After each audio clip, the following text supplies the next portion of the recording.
মুখত এটাও মেকআপ নকৰাকৈ মই এখন বিয়া খেদালোঁ মানে ইমানে দৌৰা-দৌৰি হৈছিল ৰাতিপুৱা এয়া কইনাক মই মেকআপ কৰি দি উঠি পেলাই নিজে ৰেডি হ'বলৈ গৈছিলোঁ ঘৰত তাৰপিছত আমি আহিছোঁ ভৱনলৈ সময় মানে একদমেই হাতত ছুটি হৈ গৈছে আমি গৈ পাই বহাৰ পিছতে জোৰোণো আহিছে তাইক ধুনীয়াকৈ নিমন্ত্ৰণ দিবলৈ আহিলে তাৰপিছত শাহুৰ হাতেৰে সেন্দুৰ পিন্ধিলে আমাৰ মৰমৰ কইনাজনীয়ে এদিনতে বিয়া আৰু জোৰোণ দুইটা হৈছে সেইকাৰণে সময়ৰ অকণমান ছুটি হৈছে দৌৰা-দৌৰি হৈছে মানুহবিলাকৰ যিয়ে নহওক কইনা জোৰোণ দিয়াৰ পিছত আমি এয়া আহিছোঁ চাহ খাবৰ কাৰণে এয়া দেখিছে নহয় মুখত মানে একো এটা নাই মই ফুটটো বিচাৰি নাপালোঁ ৰঙা ফুটটো লিপ লাইনাৰ দি লগাই পেলাই তাৰে ওপৰত আকৌ কাজল লগাই লৈছোঁ ইমানে ফুটৰ অভাৱ তাৰপিছত কইনাক এয়া গা ধোৱাৰ সময়খিনি আমি বাহিৰত দুপৰীয়া আমি ভাতকেইটা খাব যাওঁতে এইপিনে দৰা আহি পালে নহয় জোতাযোৰ আমাৰ ভাগতে নপৰিলে এইটো মাত্ৰ এটা আমাৰ ধেমালি আছিলে জোতা চুৰ কৰাৰ কি আমাৰ ছোৱালীখিনি বহুত জনা বজা ছোৱালী হয় আমি ৰাতিপুৱা প্ৰথমৰ পৰাই আমি ধুনীয়াকৈ অসমীয়া নিয়ম মতে সকলোবোৰ কৰি গৈছোঁ বিয়া নাম গাই গৈছোঁ জীৱনৰ কেতিয়াও ঘূৰি নহয় এটা সময় এখন বিয়া তাতে আমি অকণমান ধেমালি কৰিছোঁ কিন্তু কিছুমান মানুহে হয়তো বেয়া পাইছে আমি কমেণ্টৰ দ্বাৰা গম পাইছোঁ কিন্তু যিয়ে নহওক আমি আমাৰ ধেমালি কৰি যাম জোতা লুকোৱাৰ পইচা লৈ পেলাই এয়া আমি কইনাক বিদায় দিলোঁ আৰু লগৰ দুজনীয়ে ধুনীয়াকৈ তাইক ভৰি ধুৱালে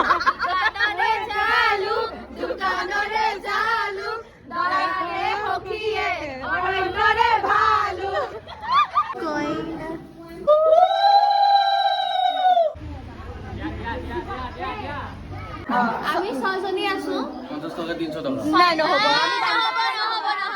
আমি ইমান কম মূল্যৰ মানুহ নহয়